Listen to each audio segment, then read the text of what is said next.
Welcome everyone. We're here today with Molly, Bo, Nidhi, and Dana, who will share their perspective on all things UX research job search. So I'd like to introduce Molly. Molly is a director of research at Booking.com and has over 20 years of experience in the field. And I was lucky to have the opportunity to actually work with Molly at Booking.com and also have her as a manager for a month or so. So I'm excited to reconnect here. So Molly, can you maybe briefly introduce yourself and share briefly your story of how you got into research or got your first UX research job? Absolutely. So thanks. It's great to see you again as well. And Bo and Dana and other people. I just don't know Nidhi.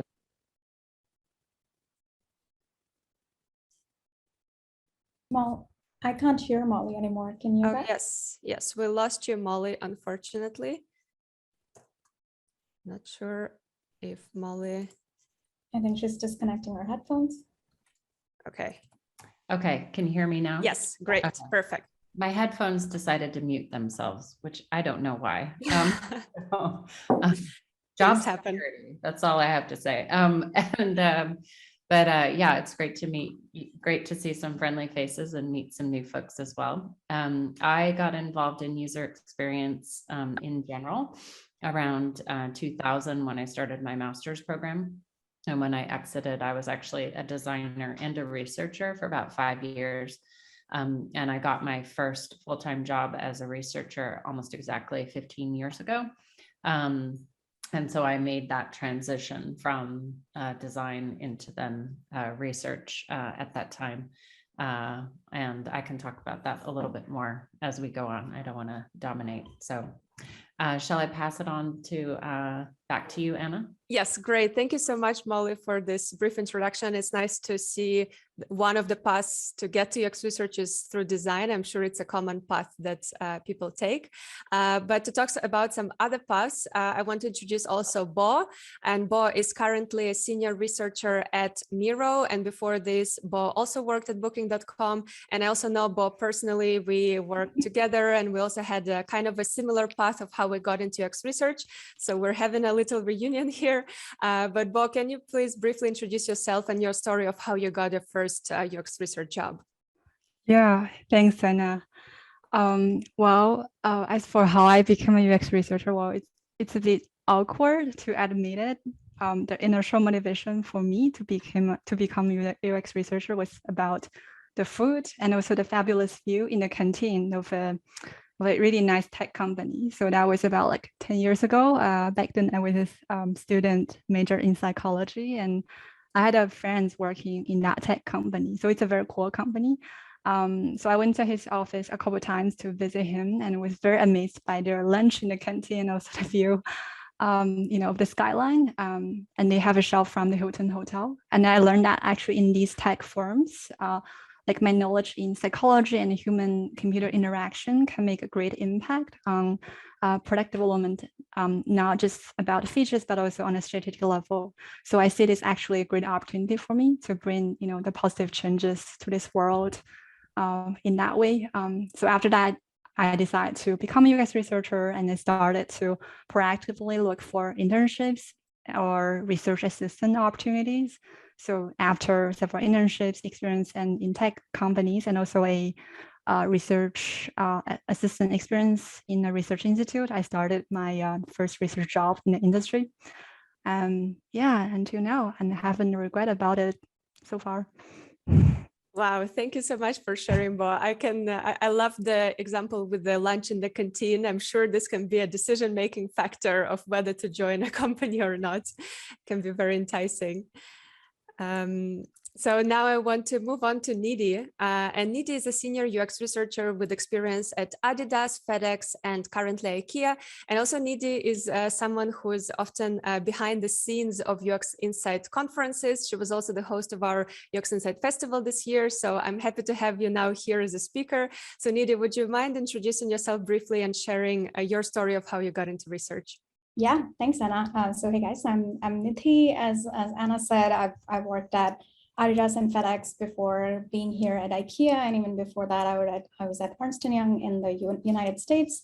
So I've moved around quite a bit, worked in both agencies as well as in-house. How I got into UX research, I think, was around 8 years ago. And that was after completing my master's in industrial design. And even though my program was sort of called industrial design, what we actually did was more service design. So early on, I realized that I didn't necessarily want to pursue design, but research gave me a ton of energy. So I decided that that is where I wanted to focus on. And I think I got into research after a painstaking number of interviews where I got a ton of rejections, and sometimes because I was fresh out of school, no experience, and sometimes because I needed a visa to stay in the US and what have you. So I'm gonna talk a lot about that today. And I'm really excited to be here because I went through 2 really tough phases of job hunting. One was when I was getting my first job. And then second one was when I was moving to the Netherlands, where I am right now from the United States. So I can touch on both pieces today. Happy to be here. Yeah, thank you so much for sharing, Nidhi, and also thank you for sharing the experience of getting the rejections, because I can imagine a lot of people are seeing you now. You're kind of already all senior at all these companies, but you don't get to see what you had to go through and all the rejections and the process, the challenging process that it might have been. So I really appreciate you bringing this up. And now I'd like to introduce our last speaker, who is Dana. And Dana is a senior product researcher at Netflix, focused on partnerships, payments, and growth in EMEA. And I don't know Dana personally, but Molly was very kind to connect us with Dana. So we're really happy to have you here today. So Dana, would you please introduce yourself and your story of how you got into product research? Yeah, definitely. Yeah, I'm super happy to be here. Thank you for having me. So my path, I'd say, was probably a little unconventional in that I stumbled into UX research a bit. It wasn't necessarily intentional. My background is academic. I have a PhD in applied social psychology, and my research career, the first part of my career, was largely a very sort of traditional market research career. Like my jobs were like, you know, segmentations and attitudes and things like that. That's sort of like old school style of market research. And it was funny because as I was preparing for this event, I was sort of realizing I don't even always really think of myself as a UX researcher. I was sort of like, oh, I really do UX research. That's all I've done for the last 6 years. But I think I still think of it as sort of this cool kids club that I almost don't think of myself as a part of. So I came to Netflix to work on marketing research, and specifically like content entertainment marketing research. And just for personal reasons, wanted to move from one office to another. There was a role that was open on the product research team. I knew nothing about product research. It was very much like fake it till you make it. Like, you know, I didn't know what a product manager was. I didn't know anything. And I just sort of figured it out. And that's been my job for the last, like I said, about the last 6 years. So I'm very lucky that I love what I do. And I sort of stumbled into the right place at the right time, I guess. Yeah. Well, thank you so much, Dana, for sharing this. And it's nice to also see the different backgrounds that all of you come from. And I'm sure that you coming also from an academic background can maybe bring the perspective of how to transition from the academic background. And it's also nice to kind of think about how you can also end up in UX research, not intentionally. I think it's also something that Greg Bernstein wrote in his book about. So it's nice to see that some people can be quite intentional about it, and for some it just happens. So it's nice to see all of your different paths. So I will now just stop my screen sharing because now we can finally move into the panel discussion itself. So thank you again for all of your introductions. Now I want to start this panel discussion by focusing on the first topic that came up a lot in the questions that we got, and that is about the expectations of UX research roles. So we had many questions asking, what are the key qualities? What is the background? What is the experience that a UX researcher is expected to have? If it's your degree or the experience that is more important, like which research methods you need to have experience with, and also how different are these expectations depending on whether it's an entry-level job versus a more senior role. So I want to maybe start off with Molly. Could you maybe talk about what it is that you're looking for in candidates applying for UX research jobs? Yeah, so just for some context, I've been hiring for the last 15 years, and I'll say that I think it's changed over time. I think in the past, it's been slightly more academic focused when a lot of folks are coming from human factors backgrounds or PhDs. And that the pool has gotten a lot more diverse, as well as the kind of things that we look for in roles. What's important to me, one of the key characteristics is a good sense of experimental design. And I think that you can get this in academia or working in industry at an agency, something like that. But the ability to look at a problem and say, these are the things that are really important to maintain a certain level at. These are the things that can shift time, number of participants, regions, whatever it is. And because the truth is there's no perfect study, right? There's the study that's perfect for the conditions that you have and the outcome you want.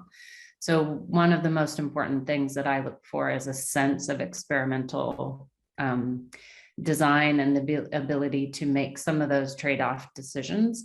And the level of expertise that I look for varies with the role, right?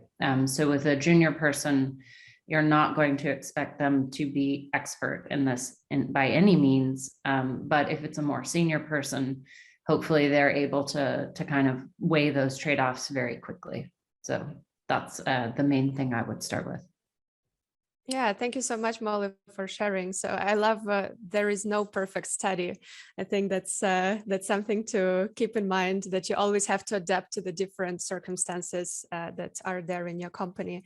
Now, does anyone else want to contribute and talk about what it is that you think are key qualities of a UX researcher, or maybe you want to talk about the differences between different seniority levels? Nidhi. Yes. Yeah, so I think Molly said it really well, that no study is perfect and no project is perfect. So I think we don't look for perfection. Something that I look for specifically when looking at junior folks or people who are just entering the field is the willingness and ability to learn, and the attitude that they have towards the work and the team and the projects that they have worked on. Because I think skills can be taught, but attitude cannot be taught. So I think skills become almost less important, specifically when we look at people who are just joining, who have less experience. Then it becomes more about their attitude and what they bring uniquely to the table. Because I think now, as the teams are getting more and more diverse, it is more about what is it in you that you will add to our team. So we're not looking for a mold that you will fit or you won't fit, but it is more about what you add to the team. Now that we're appreciating diversity more and people are bringing different backgrounds. And then thinking about difference in titles, I think can actually be quite subjective. I saw some of the questions that were about lead researcher versus senior researcher, for example, which is a very tricky one to navigate, I think, in my opinion, especially where I am in my career right now. So I think there is no harm in just literally asking for clarification, because some companies do define it differently, a lead versus a senior versus just a UX researcher. Some companies don't even have junior and senior, they just have one title, which is UX researcher. So I would also sort of recommend to reach out and ask about what this title means in terms of hierarchy and what expectations are. In general, my experience is that if you're a senior, I would expect that person to be able to lead a research project through and be able to communicate the findings. And when I think about lead, I think about then looking horizontally across maybe different products, maybe different teams, to then start to identify themes and things at a higher level. So that is how I think about it. Dana, do you want to continue? Yeah, I was going to say sort of related. I think some of the things that I look for are sort of outside the core actually conducting the research skill set and thinking sort of how this person is going to work well with the team, because this type of research can be so and should be so collaborative. You're working closely with product managers and designers, and there are sort of a lot of people on this journey with you. So I think, working really as a consultant and not an order taker, that can be very hard. Working in a way where you have, a really deep understanding of the business, the decisions that these partners are going to have to make, and then sort of seeing that through on the other side. And, when the research is done, when the project is done, you're not done. Your job is to sort of continually advocate for the consumer perspective and the research findings, and hey, remember that study and we found that thing, and it doesn't end there. So I think there's also a outside of that, the very technical research execution, there's also that sort of greater collaboration and sort of like business sense about it as well. Yeah, thank you so much, Dana. Yeah, it's sometimes people are really focused on like what it is that I need to know research-wise, which methods, and as Molly mentioned, it's very, very important as well, but it's a lot also about how you behave and interact with stakeholders, and that's actually the key to being successful in the role more than the research itself. Bo, do you have something to add? Yeah, sure. So I really relate to everyone just shared about the craft, especially like the experiment design part, and also what Dana shared about communication stakeholder management, because like especially for in-house researchers, our life is like running a marathon. It's never ending. So it's one or the other. So basically, if I try to summarize the things that normally, how the hiring committee evaluate for researchers. So there are 3 C's. And I think you're also familiar with it. I think you were also in the hiring process, because the 3 C's are your craft, and then your communication skills, and then the last one is your commercial awareness, which is your business acumen. So they are the 3 things that they will ask you different questions to evaluate, the 3 different skills, like to see whether you know different research methodologies and how you actually use them to tackle different problems, and how you work with the stakeholders to help them, bring them on the way, and also share with them the findings ultimately, and how you understand about the business and how you create an impact with your research findings. And Nidhi, since you want to say something, let me pass the mic to you. I just realized that I wanted to add that while looking for somebody in the team, I think sometimes it's not even about who we're looking for, like who you are as a person, but more about, oh my God, we interviewed this person and they have this really cool skill that is currently not in my team. So let's get them, because we kind of want to build in this direction. And I say that, for example, we were looking for a researcher a few years ago, and our team wanted to hire for a particular team, but then we came across this person who's really good at quantitative research. I can say that word, quantitative research. And we were not even looking for a quantitative person, but we were like, great, we don't have this ability in the team. Let's get this person in, because that builds the whole team. And of course, it'll depend on company to company, team to team, and processes change. But I think it's not always about the person who is interviewing. It is so much more about the team who's hiring and the company who's hiring.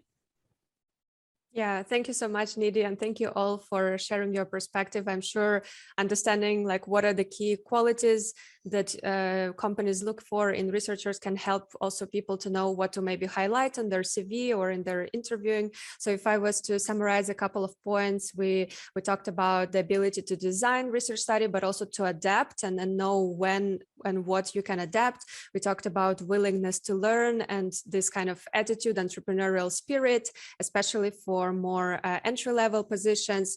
And we talked about how you also need, it's a lot about how you work with stakeholders, how you communicate with them.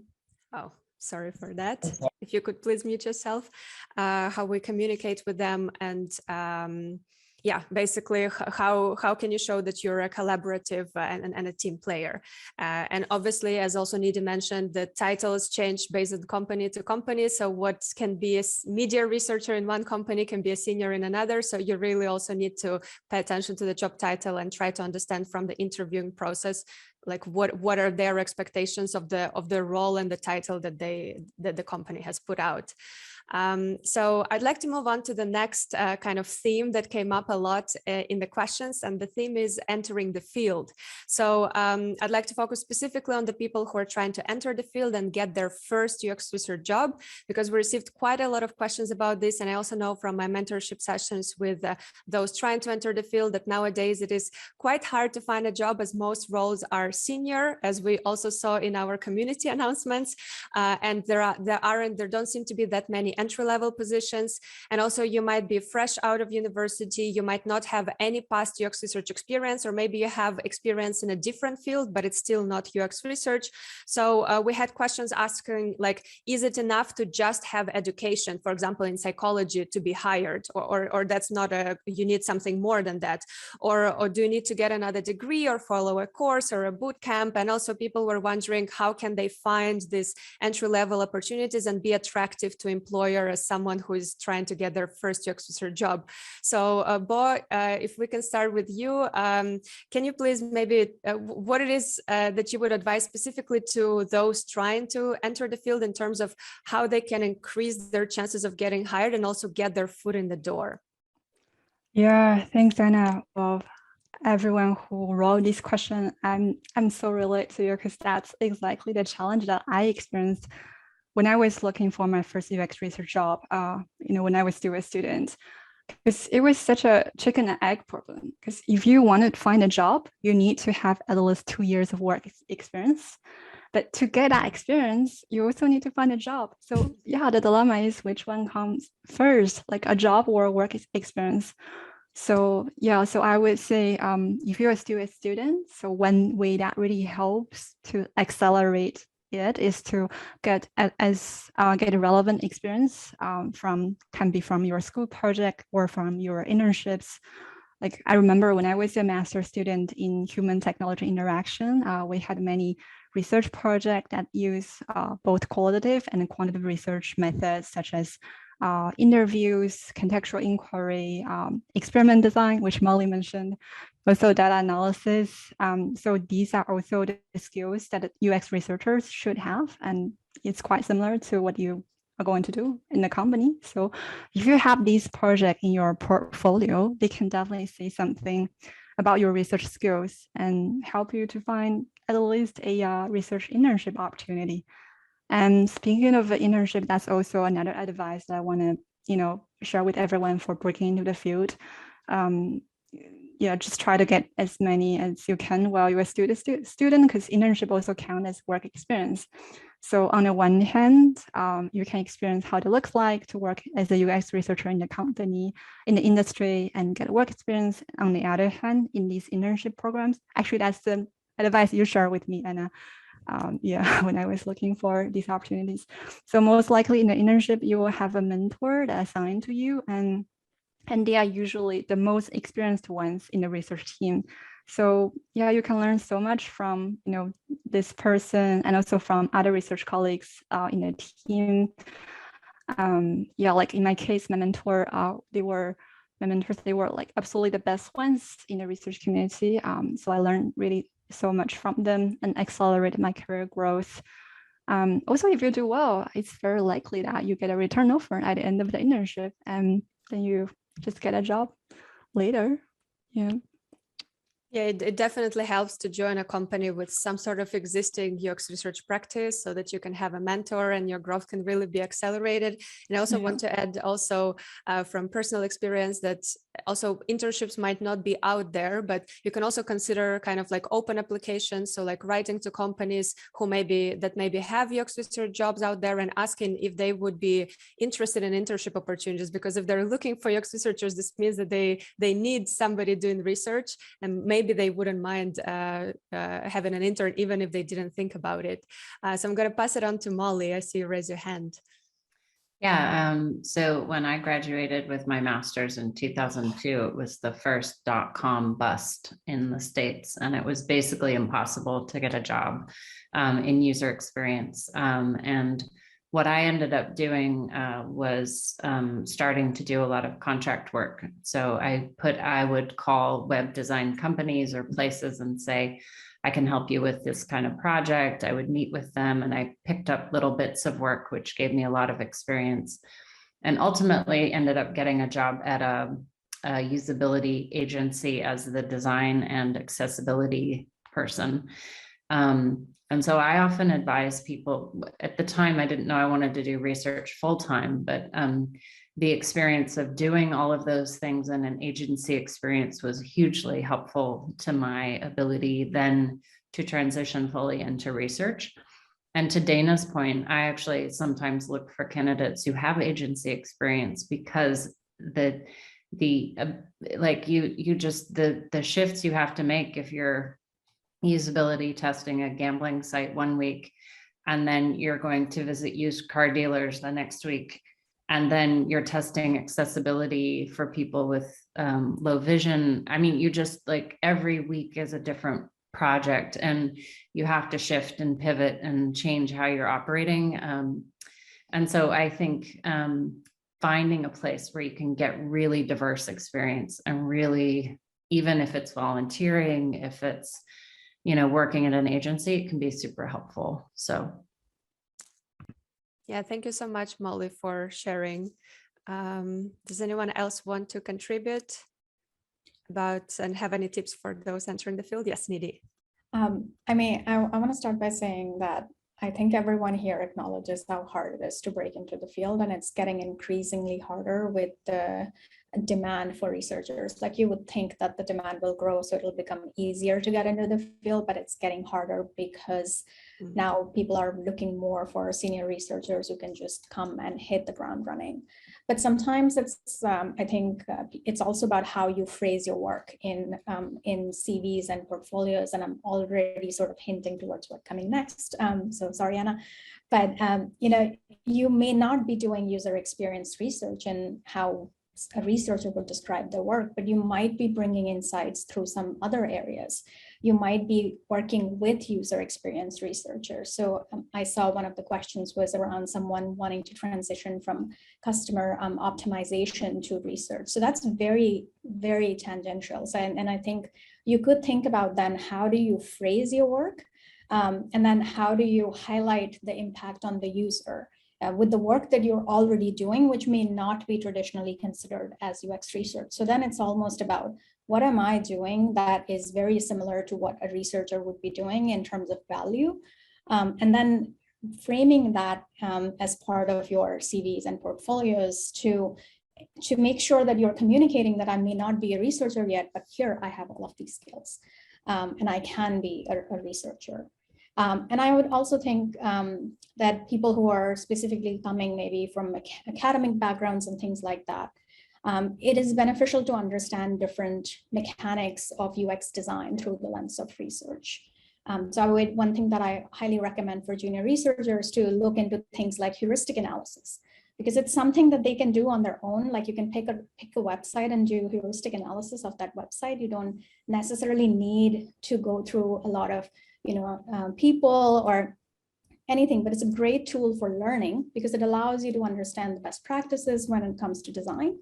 And it can also help you use some of that terminologies when you're interviewing, for example. So it has multiple ways that you can use it. So I would highly recommend going through some of those things in which you can just do stuff by yourself. Yeah, thank you, Nidhi, so much. These are all great tips. And I think the one about translating your past experience, it's a lot about reframing. So it's not always about getting new experience, but trying, okay, you didn't have a job with a UX research title, but you had a customer support job, but maybe part of it you had to understand and kind of interview or yeah, think about how in your past projects, whether it's at university or in your past job, how can you actually frame it as relevant for UX research, like demonstrate that you already worked with stakeholders, that you're a collaborative person. You can do so even without UX research experience. So I just we're gonna move on to the next topic, and I just wanna say that we keep getting a lot of questions in the chat, and that's great. Please keep doing so. As I mentioned, due to limited time, we unfortunately will not be able to cover every question. If our speakers have time, they obviously feel free to answer in the chat, but as I mentioned, we will also collect the questions later on, and we will try to see if we can answer them after the meetup. So moving on to the next topic, this was also a very hot topic, and we received a lot of questions about UX research portfolios.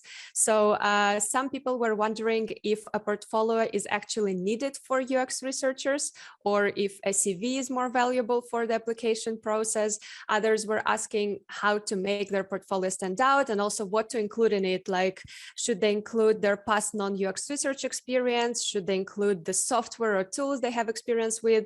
And there were also some questions asking, like, how can they include projects in a portfolio if they don't yet have any research experience, or maybe they do, but their projects are under non-disclosure agreement. So Nidhi, I'd like to nominate you to answer this question. Can you maybe talk about your expectations when it comes to UX research portfolios and CVs, and also maybe share some tips for building them? Yeah, sure thing. I'll start with CVs and then I'll get into portfolios. So I think first things first, people forget that the role of a CV is not to land you a job, it is to land you an interview and a first conversation. So I think I sometimes see that I get CVs which are really detailed and it has everything that they've done, and they're saying everything, which means they're saying nothing. So there's no sort of, highlighting. And remember that recruiters barely have time to go through your CV in detail. So I think one of my professors once told me that an average time a recruiter spends on a CV is 8 seconds. So you have 8 seconds and the person will make the call in 8 seconds, potentially, whether or not they're going to give you a call back. So I think first things first, you need to understand the role of CV is just to get a call, nothing else, nothing more. And then secondly, ask yourself who you want to come across as. And because the CV is your introduction to the company and to the recruiter and to the team. So think about how you want to come across when you meet this person potentially. Think about, do you want to highlight that you are a qualitative researcher? Do you want to highlight that you're really good at managing different projects at the same time? Do you want to highlight you worked in different countries? What is the core message that you want to send through your CV? And then try to make sure that that message is honed in on across different points that you would write in your CV. So something that I did when I was creating my first sort of research CV was I wanted to highlight that I worked in different countries and with different cultures and different types of people. So we made sure that I gave this is a really corny thing, but I used the color pink to highlight all the places I have worked on, different countries, different cities, because then the focus directly went to, okay, she has worked in all of these countries and all of these cities. So it's little things like that that you can do to sort of make the story your own and come across as the person that you want to come across as. The other tip I have is to go through different job descriptions that matches the kinds of roles you're looking for and see how they describe responsibilities. Just, how are they framing those sentences? What kinds of language are they using? And then break down your project and your work in similar ways. Again, a lot about rephrasing and reframing what you already might be doing. For people who don't have a lot of research experience, I would encourage them to add your academic experiences and your professional other experiences that display some of the soft skills as we talked about. So it may not be directly research skills, but again, for example, somebody was on the debate team means they must be good at communication, right? So that's very clear that there's a direct parallel I can draw if I look at that CV. So think about those little nuances when you write, when you think about what am I going to put in this CV, because it's your introduction, a very quick one, so make it a really good one. And then regarding the portfolio, I think it can be a really strong tool, specifically for people who are just beginning. I don't have a portfolio anymore, but I did have one. I created a small website which hosted all of my master's projects at the time when I was looking for my first job. So it can be a really strong tool to sort of demonstrate what you're working on. And what you can do is just create a couple of examples of your work, maybe dig into your assignments from college, because it is very difficult to evaluate candidates who don't have much experience simply based on interviews, specifically your first role.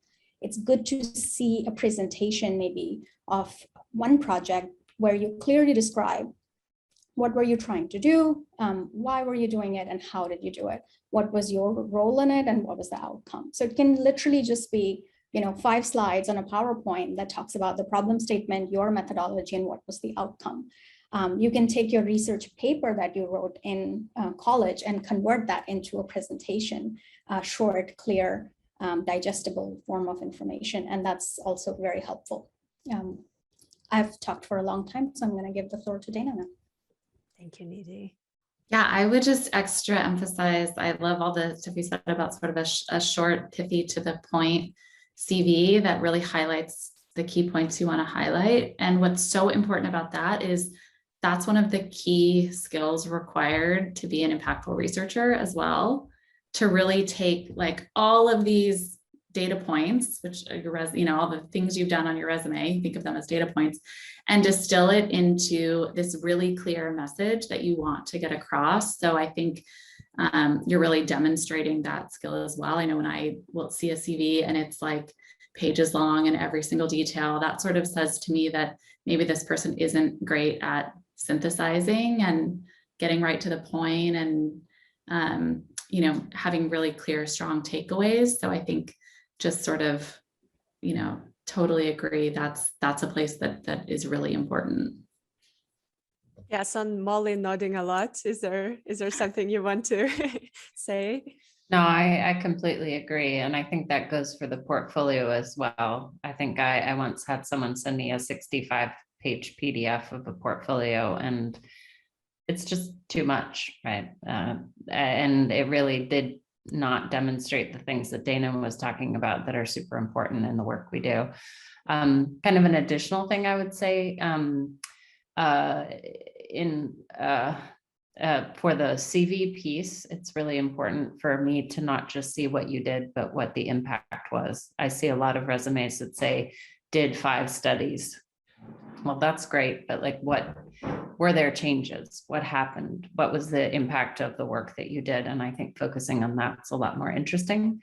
And then the second thing is that I have seen also some portfolios that are not super careful either about people's personal information, company information, or like insights. And that to me is also a red flag, because it means that you're not being thoughtful about data privacy, which is also one of the things that we deal with quite a bit. And obviously that can be learned, but it's also a concern, right? If there's a lot of pictures of people, I don't know if they've given permission, if it's, it starts to bring some concerns to the front. And you might get asked about that, and you want to have an answer or a discussion point for that as well. Yeah, thank you so much, Molly, for sharing. I think it's a great addition to keep in mind the impact and not just what you did. I think a lot of people get caught up, and maybe they did have impact, but they just forgot about it. It's not what they immediately think of when you think of a CV. And I also love how we discussed this metaphor, how you're building your CV also can show your research skills. So I think it's also like this indirect cues that also show how good of a researcher you are. So for also like, are you asking questions during interviews? That can also be a signal if you are a good researcher. But indeed, like if you can structure your CV, probably you can also structure your research insights. So I love that. Thank you all for sharing. So Dana, can you maybe share some advice or things to keep in mind when pivoting from academia and also try to get this research job? Yeah, definitely. So yeah, just for context, my background, I have a PhD in applied social psychology.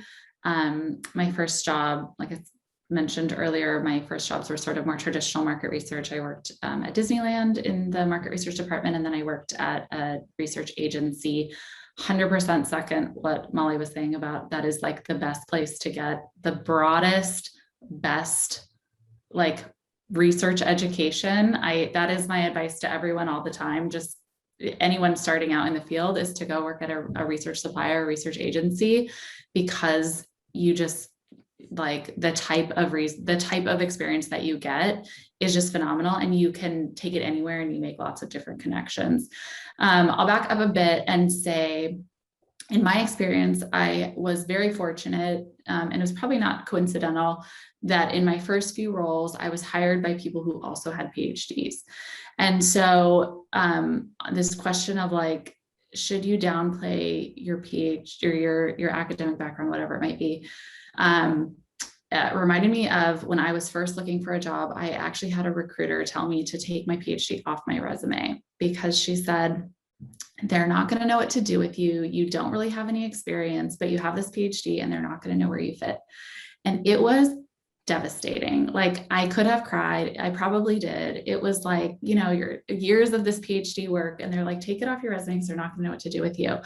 And when I did get those jobs and talk to those leaders who had PhDs, one of them was like angry. Like, I can't believe they told you to do that. That's outrageous. I think it's really a matter of, you know, in the best case is, you know, the being fortunate enough to find employers that value that academic background, you know, whether or not they themselves have an academic background. And I think things like looking on LinkedIn to see, you know, do people on the team have academic backgrounds? Is that something that this company values? I know that, you know, there isn't always the luxury to like, you know, cherry pick the companies that, you know, have a PhD running the department, but I do think that's a really promising signal, obviously, that's, you know, what that company and that team values, and, you know, can sort of see the value and see where you might fit with that type of background. I think also depending on what program you're in, if it's research adjacent, something like psychology, if there's anyone in your program that has gone into market research or UX research. So when I started my PhD, one of the first things one of the professors said was, hey, there's this guy, and now he's, you know, he graduated from the same program, and now he's doing market research at one of the movie studios. You should talk to him. And it was like, oh, whoa, like, okay. And you can sort of see that path, and sort of helped me understand, like, okay, he had gone from the PhD program to an agency and then went over to a studio. And that sort of was a little bit of like you know, had laid the groundwork for how to get there. So that's another thing. I think a lot of the things that others have said around getting your first job in general are true here as well.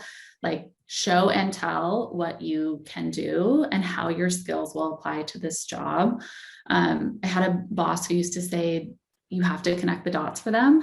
And she meant it about stakeholders and the reports that we do, you know, like, don't be subtle about your findings. Like, the thing you want to communicate should be in sort of neon flashing lights. Like, you should be very clear about, these are my skills. This is, you know, these are the things I have done, to Molly's point. This is the impact that it's had. Quantify where you can, and really show them that you're able to do the job. Don't assume that, you know, because you have a given degree or because you know, had an internship or not, that, you know, they're going to make that connection. You can do it. You have to be very explicit about what you're able to do. And then I think finally, back to the idea of like that sort of business mindset, I think one of the potential hesitations or perceived disconnect between academia and, you know, working in industry is the idea that maybe an academic perspective is a little bit removed from, you know, business decisions and business context. And so I think demonstrating that real like business acumen, and, you know, we're not just collecting data to collect data, and it's not just because it's interesting. We're really trying to drive, you know, product decisions, drive business decisions, and, you know, make a better user experience. And so to show that like that's sort of the perspective that you're coming in with. And I think that can be hard because depending on the academic program, that isn't necessarily something that's naturally a part of the program. It's going to be more, you know, about the actual methods and the execution potentially. So I think sort of doing that piece of it yourself and sort of rounding out your skill set with the very technical execution of the research, but with sort of the broader business perspective, a business mindset, thinking like a product manager, I think can go a long way to show that, your academic skill set and background can transfer. Yeah, thank you so much, Dana. So many tips. I'm sure everyone can learn so much from it. And the recruiter experience sounds very painful.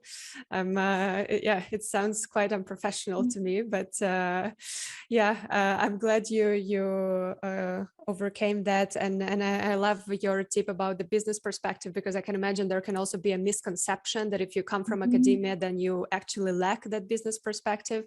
I think there were also some questions in the chat before asking, like, what is commercial awareness? And obviously it can mean a lot of different things, but one of this is what exactly Dana was talking about, like understanding the business perspective, understanding you're there to support the business goals, and understanding that your research is there to influence something. It's not just we're doing the research because we like research, although that as well, but that's the idea of impact, I think, as I mentioned, that's the key. Yeah. Does anyone else want to add any tips or suggestions for those transitioning from academia? I'll add a small one. I think everything Dana said, this applies, and I can't believe somebody would ask you to remove your PhD. So I'm just personally mad about it. I can't help it. But I think people who are transitioning from academia sometimes might be just missing practical examples of showcasing again their work. So then again, think about things that you've already done. Literally just put it on a wall, see what can you draw from it that will apply to a practical role as a UX researcher. I also think in these cases, I wouldn't mind seeing homegrown projects. Again, from that perspective, I think heuristic analysis is great, because you can do it. Sort of pick your favorite website, analyze it, because if you have nothing, then you're basically just looking for examples on how to showcase your thinking in the way you think, in the way you will approach a problem. So don't be hesitant to, even reach out to maybe some researchers in the field that, hey, I'm trying to get some experience. Could you perhaps give me problems to solve, and, make up problems with your friends and, with the people in the industry. I'm sure people are open to helping others out and just giving you examples of, here is a problem, how would you approach it? And then just play with it, see what you come up with, create research briefs, and then use that as examples of your work, especially when you don't have any other experience to show. Yeah, thank you so much for sharing your perspective, Nidhi. I think that's super helpful, and indeed it can definitely help to maybe build up these additional cases, maybe besides what's your research project that maybe you have already due to your degree. So as you said, doing heuristic analysis, or maybe doing projects for friends or family, or reaching out to NGOs or startup hubs or companies where that can allow you to have this experience, and it can be a win-win for both of you, that they kind of otherwise would have not had anyone doing this research, but also it allows you to build like a case study to prepare you also for your CV and the portfolio and the interviews that you can share during the application process. So we are getting close to the end of our panel discussion. So I just want to give everyone a chance to maybe share any closing thoughts, or maybe additional things that we didn't discuss or touch upon that maybe you want to share with those trying to navigate the UX research job search, wanting to get their first or maybe not the first UX research job. So if all of you maybe can share something as a closing thought. I see Molly. Yeah, just to build on what the story Dana told. I mean, I think that you have to realize that every role is a fit between the person and the place, right? And if you do need to present things on your CV and tell the story that you want to present, right? Not a fake story, but highlight the things that you want to connect the dots for them. And if you leave things out like the PhD, you may be missing a team that's like, hey, we don't have a PhD, we need that kind of thinking, right? Or like there's always going to be this mix. So whatever you put forward on your CV should be the kind of role that you are looking for, and you will find a match. It sometimes takes a long time, right? And you will find someone where what you're looking for is a good match for what you're trying to accomplish. But don't, I think the reason why we're frustrated about that story is because it's such an integral part of your experience and your background, if you have a PhD or if you don't, and then it can have a really, you shouldn't hide yourself. And then, none of us want you to do that. So I think we really resonate with that. So that's the main thing is, I actually, one last thing I'll say is that I hired a resume writing service because I had a pretty mixed background prior to my master's degree, and I just needed someone else to help look at what I was putting forward. And it was hugely helpful, right? They were like, what's the story? What do you want to put forward? And it was one of the best investments for me in getting a job. Yeah, thank you so much, Molly. It definitely helps to have like second eyes on your CV, whether it's like a professional service or maybe other in the industry or other people. Maybe you have a friend who is a recruiter or somebody who can maybe give you some tips and advice. And I also love that it's what you said, like it's a fit between you and the company, because sometimes we forget that it's a two-way communication. It's not just about the company deciding, do I want to hire you, but it's also for you to decide, is this the type of company and organization and culture where I want to work? Though obviously at the start of your career, you might not have that much power yet to decide. Nidhi, I think I saw you unmute yourself before. I did. I think I wanted to just share the closing thought of don't stop trying. I know firsthand it's really hard to not take rejections personally. But as Molly said, it's not personal.